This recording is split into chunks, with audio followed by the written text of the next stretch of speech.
हाथ दबा के जब बगल में पहुंचे तो वो पोटली सुदामा जी संभाल रहे थे। संकोच आ रहा था, इस दूधिया आंगन में ये टूटे चावल निकालकर कैसा लगूंगा। ध्यान रखो, वैष्णव का सबसे बड़ा आभूषण है संकोच। वैष्णव का सबसे बड़ा आभूषण क्या है? संकोच। हनुमान जी कितने संकोची है मालूम है आपको? भरत जी कितने संकोची है मालूम है आपको? ये सब वैष्णवा नाम अग्रगण्यम। अरे भैया, भगवान शंकर कितने संकोची हैं। जो वैष्णव होगा, वैष्णव संकोची अवश्य होगा, क्योंकि संकोच उसका आभूषण है। और इसी संकोच के आभूषण को पहनकर जब स्वामी के सामने जाता है तो वो प्रियतम उस वैष्णव के संकोच श्रृंगार को देख के प्रसन्न हो जाता है और उसको अपने गले से लगा लेता है। ये तो मेरा संकोच है। अगर मैं दूसरी भाषा में कहूँ स्वामी जी, थोड़ा अच्छा नहीं लगेगा, पर कह दूं कि वैष्णव का जीवन ही प्रियतमा के रूप में होता है और प्रियतम ठाकुर ही उसका प्रियतम होता। राम जी मेरे दुल्हा, मैं उनकी दुल्हनिया। कृष्ण, कृष्ण से कहा गया, राम से कहा गया, राम लला जो कहूं होते लली, तो गरे कट जाते हजारन के। ये रसिक संतों का भाव है। राम जी मेरे दुल्हा, मैं उनकी दुल्हनिया, और दुल्हन का संकोच खत्म हो जाए तो पति का आकर्षण खत्म हो जाएगा। दुल्हन का संकोच ही पति के आकर्षण का जीवन भर का कारण है। इसीलिए वैष्णव अगर दुल्हन बन के जीता है तो संकोच उसके जीवन का आभूषण बना रहता है। इसलिए वैष्णव का संकोच कभी नहीं होना चाहिए। सुदामा परम वैष्णव है, संकोच कर रहे हैं कैसे चावल निकालूं, इसलिए चावल की पोटली संभालते। और ठाकुर जी संकोच को बहुत पसंद करके फिर खींचते हैं। जो संकोच करती है ना प्रियतमा, तो प्रियतम को अच्छा लगता है और फिर वो अपनी ओर प्यार से खींचता है, अपने अंक में लपेटता है। यही तो प्रियतमा के आनंद का सबसे बड़ा कारण होता है। यही तो ठाकुर जी की और वैष्णव के बीच का माहौल है महाराज। ठाकुर जी पोटली की ओर बढ़ रहे हैं, सुदामा जी संकोच कर रहे हैं।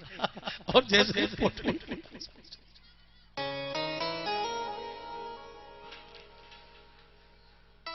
ठाकुर जी ने पोटली को उंगलियों से टटोला, सुदामा और संकोच भरते जा रहे हैं और ठाकुर जी उंगलियों से पोटली को सहलाते जा रहे हैं। आप बहुत ईमानदारी से, बहुत वैष्णव वृत्ति से इस कथा को समझेंगे तो भाव साकार होकर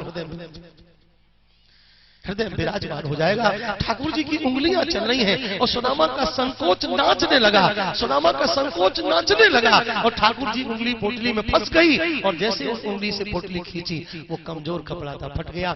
जैसे कपड़ा फटा, चावल बिखर गए। चावल बिखरे जैसे महीनों से भूखे ठाकुर जी हो। 2 मुट्ठी भर के एक साथ अपने मुंह में डाला, अगली 2 मुट्ठी भरी। लक्ष्मी ने हाथ पकड़ लिया। तावत श्री जग्रे हस्तम, प्रभु ने कहा देते समय बाधा, बोली नहीं तो ब्राह्मण के प्रसाद में आधा। हम पत्नी है ना आपकी। भगवान ने पूछा ब्राह्मण को देते समय बाधा, लक्ष्मी बोली नहीं, मैं पत्नी हूं अर्धांगिनी, इसलिए ब्राह्मण के प्रसाद में आधा, अकेले खाए जा रहे हो। भगवान ने कहा भाव ठीक है। 2 मुट्ठी भरे थे, ऐसे बिखेर दिया। एक एक दाना उठा के खा रही हैं भगवान की पत्नियां।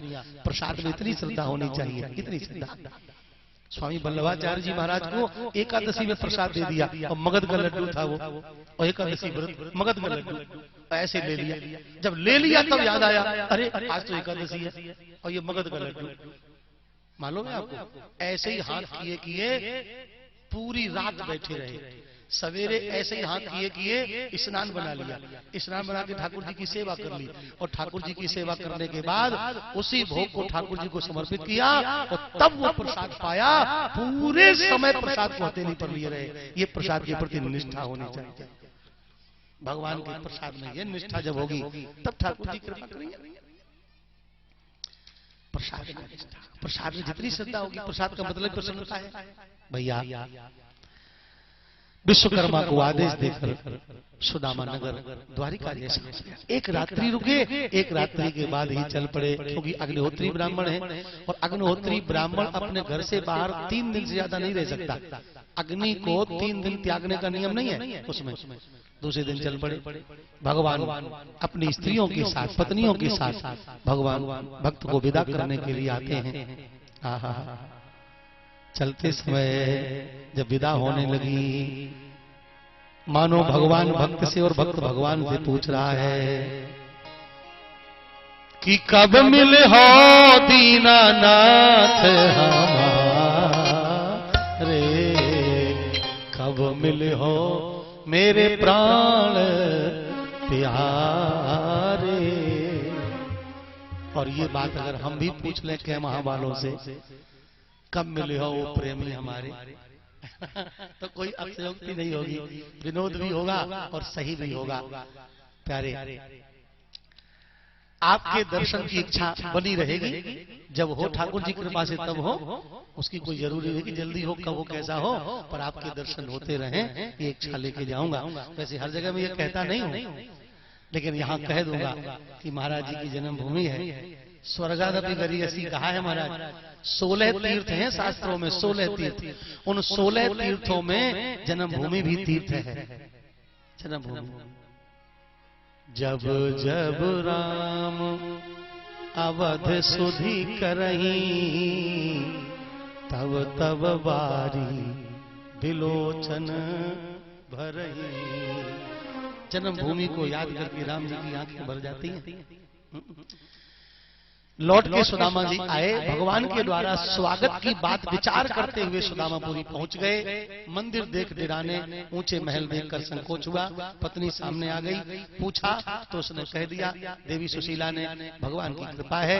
तो एक कथा संत कहते हैं, सुदामा सोने के भवन देखकर वन की ओर चल पड़े।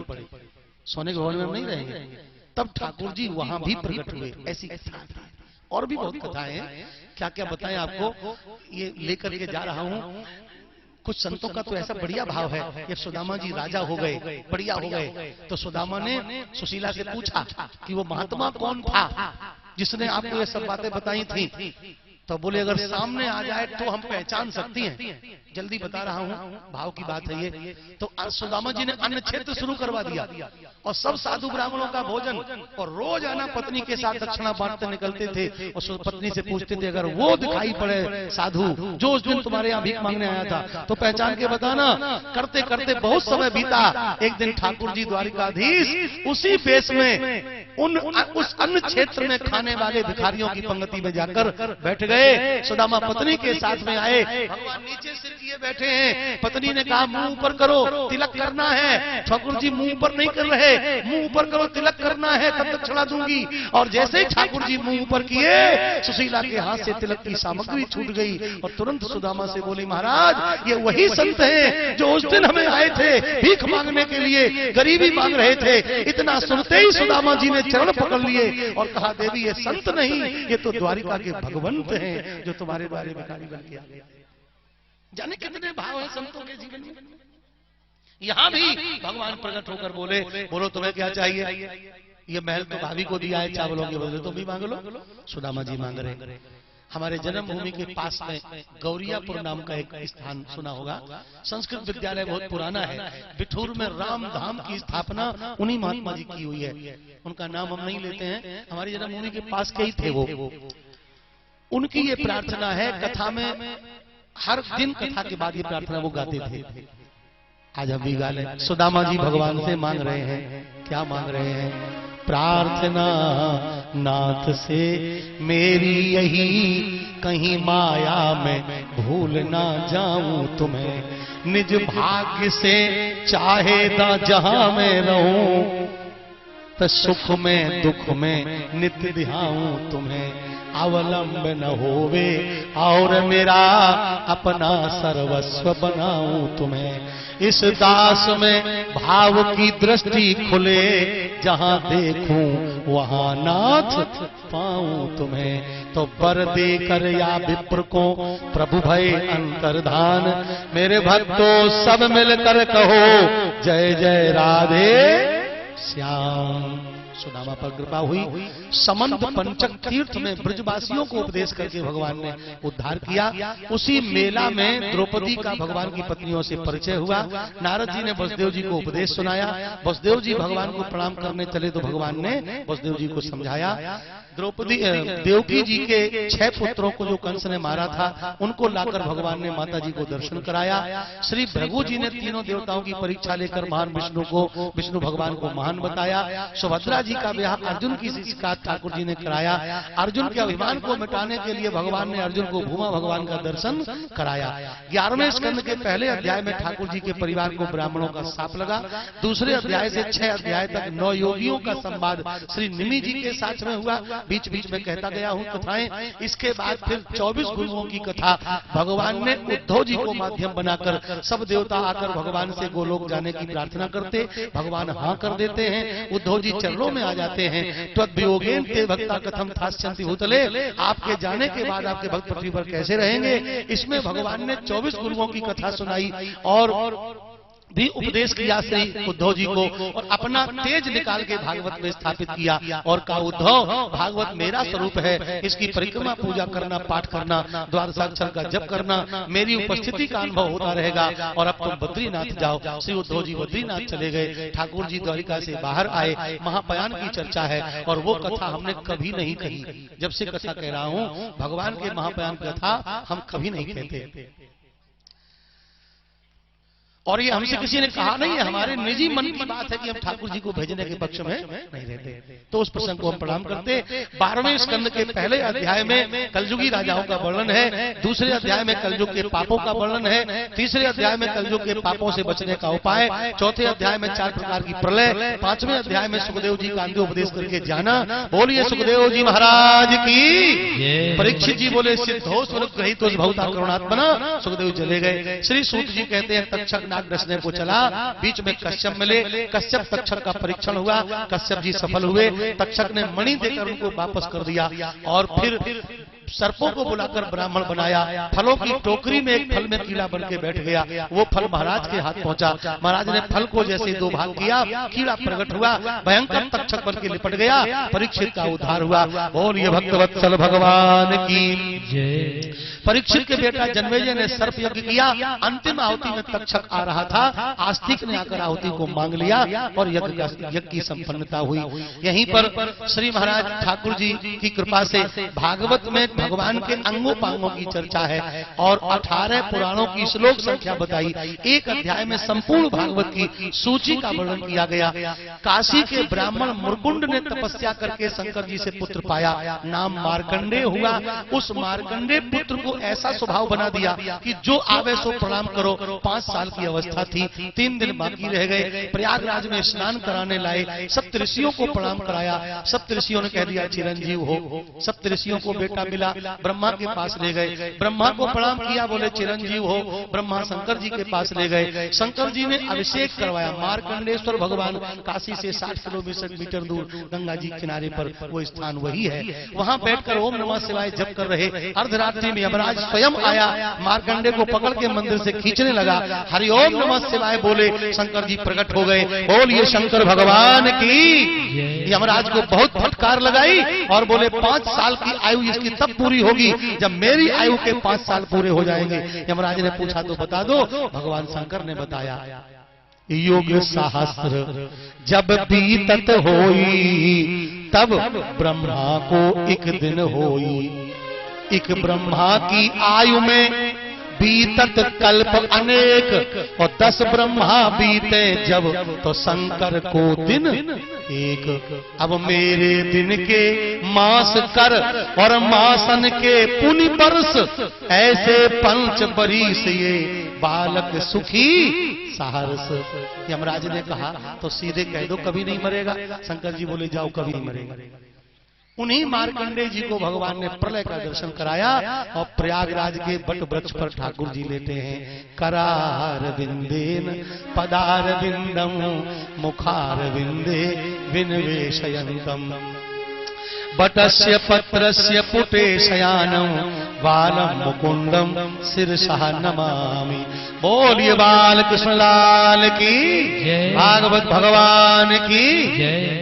मार्कंडेय जी ने दर्शन किया, श्वास से अंदर पहुंचे, पूरी सृष्टि का दर्शन किया, प्रलय काल पूरा होकर पुनः सृष्टि में प्रकट हुए। आज भी मार्कंडेय जी हैं। फिर अंतिम अध्याय में 18 पुराणों की श्लोक संख्या और अंतिम श्लोक में भगवान को प्रणाम किया। नाम संकीर्तनम यस्य सर्व पाप प्रणाशनम प्रणामो दुख समनः तम नमामि हरिम परम। दो काम करते रहना भैया लोगों, बहनों भैयाओं, भगवान के कीर्तन करते रहना, भगवान को प्रणाम करते रहना, तो पाप और दुख समाप्त हो जाएंगे, जीवन बढ़िया हो जाएगा। भैया मैं कथा समय से कभी बंद नहीं कर पाता हूँ, ये मेरा दोष है। आज भी इतना, अगर मुझे क्षेत्र में कहीं जाना होता तो कथा में इतनी पीड़ा हमें हो रही है कि मैं अभी पूरा भरपेट नहीं बोल पाया, लेकिन फिर भी हमें शिमला से 35 किलोमीटर देहात में कथा करने जाना 2 दिन पूरा हो चुका है और बराबर मोबाइल पर घंटी बज रही है और वहां बड़ा कलेश हो रहा है, जिसको हमने भेजा है, कह रहा गुरु जल्दी आ जाओ। इसलिए आप सबसे क्षमा मांगूंगा और फिर कभी आपके दर्शन की आशा लेकर के जाऊंगा। सभी संतों के चरणों में कोटि कोटि प्रणाम। अपराध बन गया हो क्षमा करना। हमारे काशी में ठाकुर जी के स्थान के अधिकारी, अगर महाराज जी की कृपा हुई, आशीर्वाद मिला तो पुण्य तिथि में अगर भगवान की कृपा हुई, मेरे भाग का उदय हुआ तो फिर संतों की सेवा करेंगे। और वो कथा प्रयास में ये करूंगा कि वहां गृहस्थ तो होंगे नहीं, ज्यादा संत ही संत होंगे, तो संतों के बीच में बहुत आनंद लेने का अवसर मिलेगा। तो हम भगवान से प्रार्थना करेंगे कि संतों के चरणों में श्री महाराज जी के पुण्य तिथि में फिर दर्शन मिले और हम अपनी टूटी फूटी सेवा महात्माओं के चरणों में परोस सकें, उनका आशीर्वाद ले सकें। आप सबसे भी हाथ जोड़कर प्रार्थना है, कोई अपराध बन गया हो तो क्षमा कर देना। हम आपके गांव में प्रकट हुए स्वामी जी के छोटे भैया हैं, ध्यान से सुनना। 69 में हमारे स्वामी जी प्रकट हुए हैं और 15 अक्टूबर 70 में हमारा जन्म हुआ, तो ठीक 1 साल छोटे हैं हम स्वामी जी से। और हम इनसे यही भीख मांगते हैं कि इस पूरे कथा में अगर कुछ आशीर्वाद देने की इच्छा भई हो तो हमारी झोली में यही आशीर्वाद डाल दें।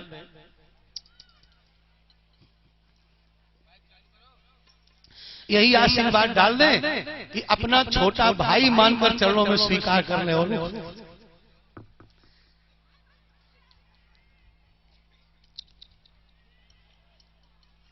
और अगर हमारी प्रार्थना स्वामी जी ना सुने तो आप सब लोग सिफारिश कर देना, हम तो जा रहे हैं, सिफारिश कर देना, कल तक महाराज जी रुकेंगे, जो अपने चरणों में स्वीकार कर लें और हम भी संतों की सेवा कर सकें, संतों के चरणों में रह सकें। ऐसा सब संतों से आशीर्वाद मांगते हुए, सबके चरणों में वंदन करते हुए, आप सबकी शुभकामनाओं कामनाओं की आशा लेकर अपनी गलतियों के लिए क्षमा मांगते हुए, सारी कथा जो कुछ टूटी फूटी हुई ठाकुर श्री द्वारिकाधीश के चरणों में समर्पित करते हुए, बांके बिहारी लाल जी के चरणों में समर्पित करते हुए, आप सबसे पुनः फिर मिलने की आशा के साथ, सर्वे भवन्तु सुखिना, सर्वे सन्तु निरामया, सर्वे भद्राणि पश्यन्तु, मां कश्चित् दुःख भाग भवेत्। एक बार सब लोग जोर से बोलना, बोलो सब लोग, सब सुखी हो।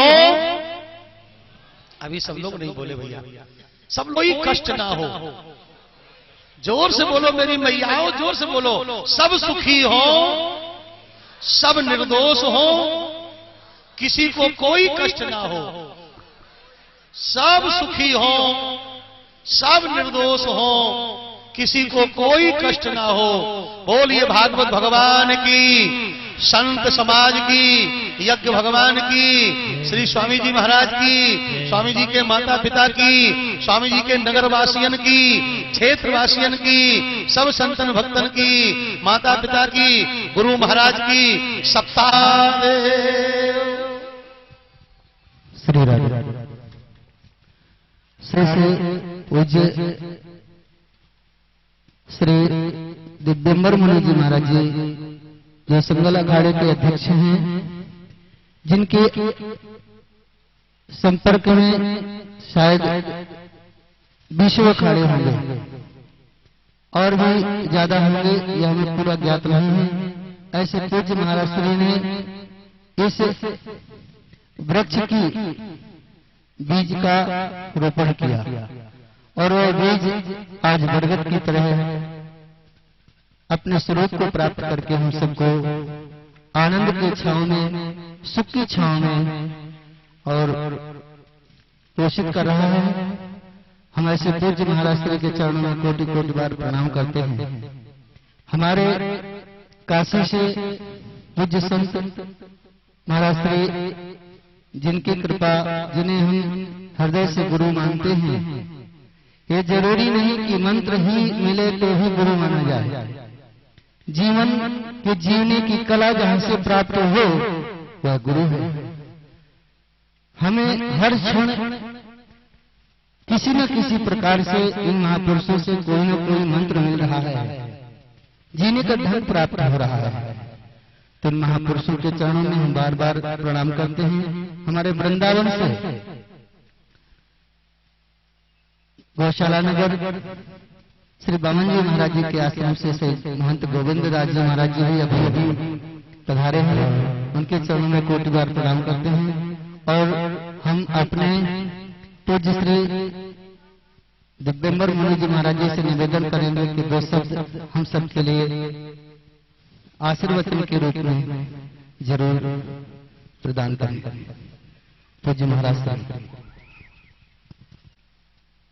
आप सभी बहुत ही परम सौभाग्यशाली हैं जो 7 दिनों से श्रीमद् भागवत कथा का सतत श्रवण,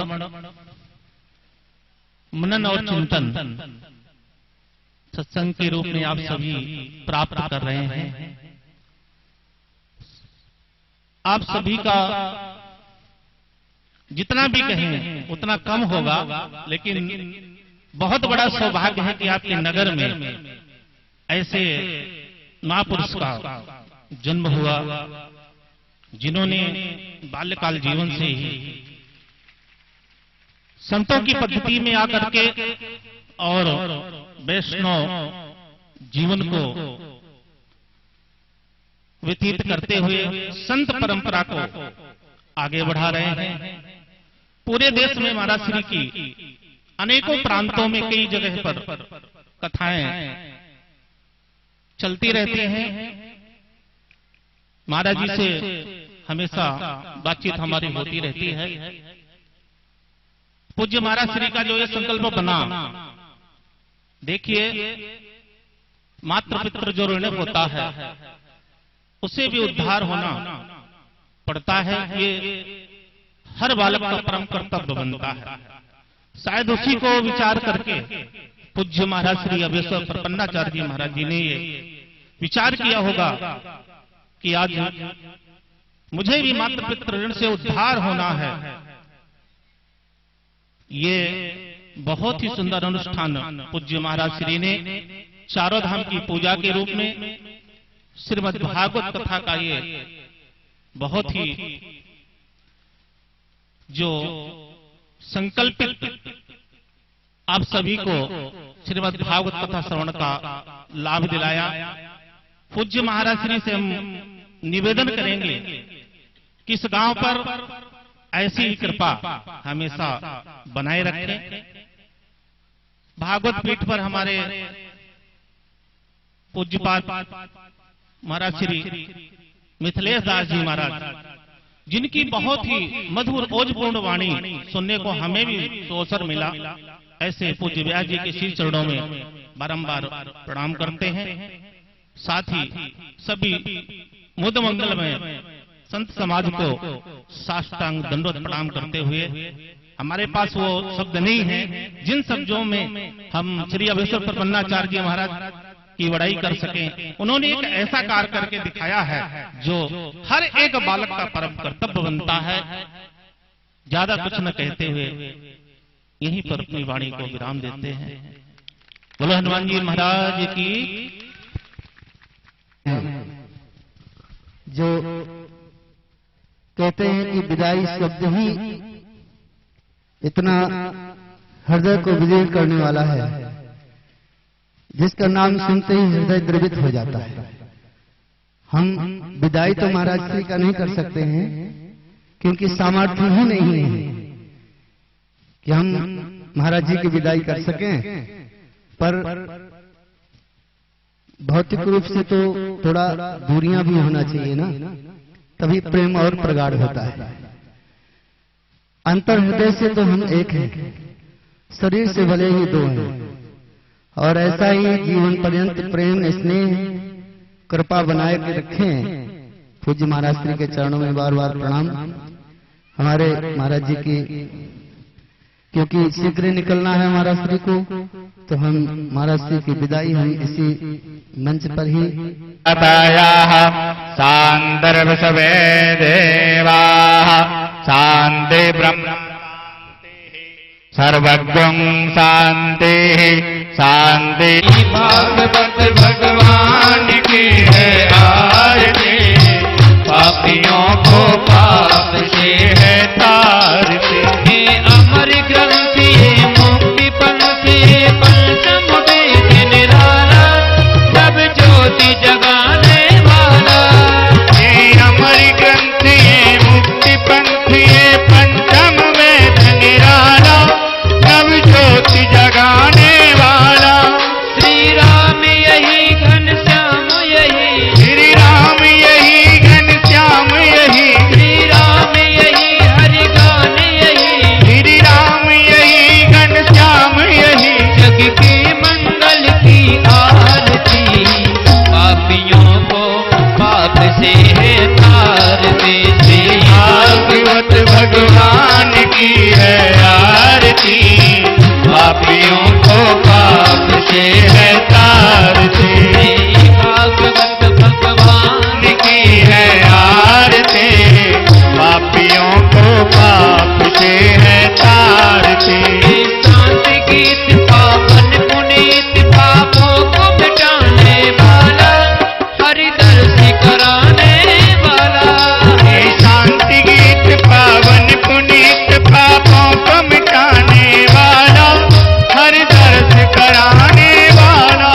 ये शांति गीत पावन पुनीत, पापों को मिटाने वाला, हर दर्द कराने वाला। ये शांति गीत पावन पुनीत, पापों को मिटाने वाला, हर दर्द कराने वाला।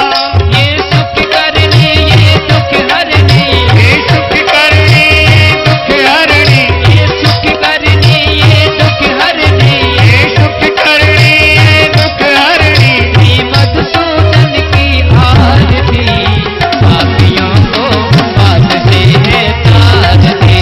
भागवत भगवान की है आरती, पापियों को पाप से है तारती। भागवत भगवान की है आरती, पापियों को पाप से है तारती।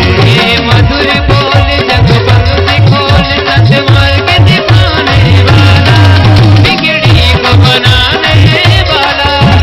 मधुर बोल जगबंदी खोल, सतमार्ग बताने वाला, बिगड़ी को बनाने वाला। ये मधुर बोल जगबंदी खोल, सतमार्ग दिखाने वाला, बिगड़ी को बनाने वाला। ये मधुर बोल जगबंदी खोल, सन्मार्ग बताने वाला, बिगड़ी को बनाने वाला।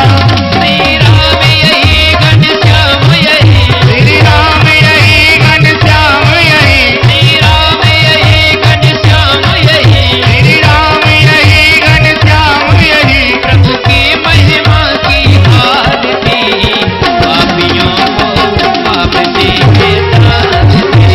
भागवत भगवान की है आरती, पापियों को पाप से है तारती।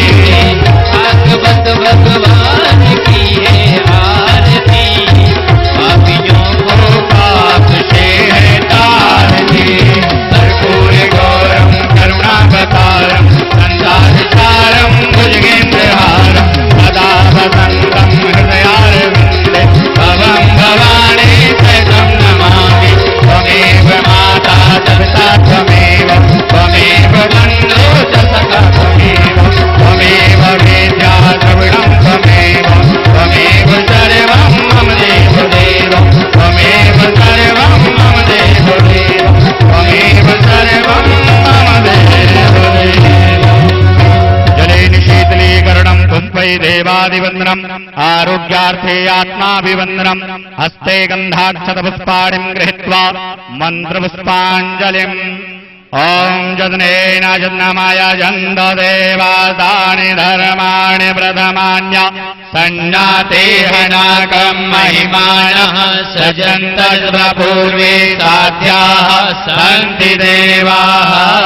हरिः ॐ राजाधिराजाय प्रसय्यसाहिने नमो वयं वै श्रवणाय कुर्महे समे कामान् कामकामाय मह्यं कामेश्वर वै श्रवण ददातु कुबेराय वै श्रवणाय महाराजाय नमः। ॐ स्वस्ति साम्राज्यं भोज्यं स्वाराज्यं वैराज्यं राज्यं महाराज्यमाधिपत्यमयं समन्तपर्यायै स्यात् सार्वभौमः सार्वायुक्यान्तर्धापरार्धात् पृथिव्यै समुद्रपर्यन्ताय एकराडिति तदप्येकः श्लोको विगीतो मरुतः परिवेष्टार मरुतस्यावसङ्ग्रहे आवीक्षितस्य कामप्रेर्विश्वे देवा सभासदेति। ॐ विश्वत चक्षुरुत विश्वत मुख विश्वत बाहुरुत विश्वत स्वाद सम्बाहुव्यान्धमति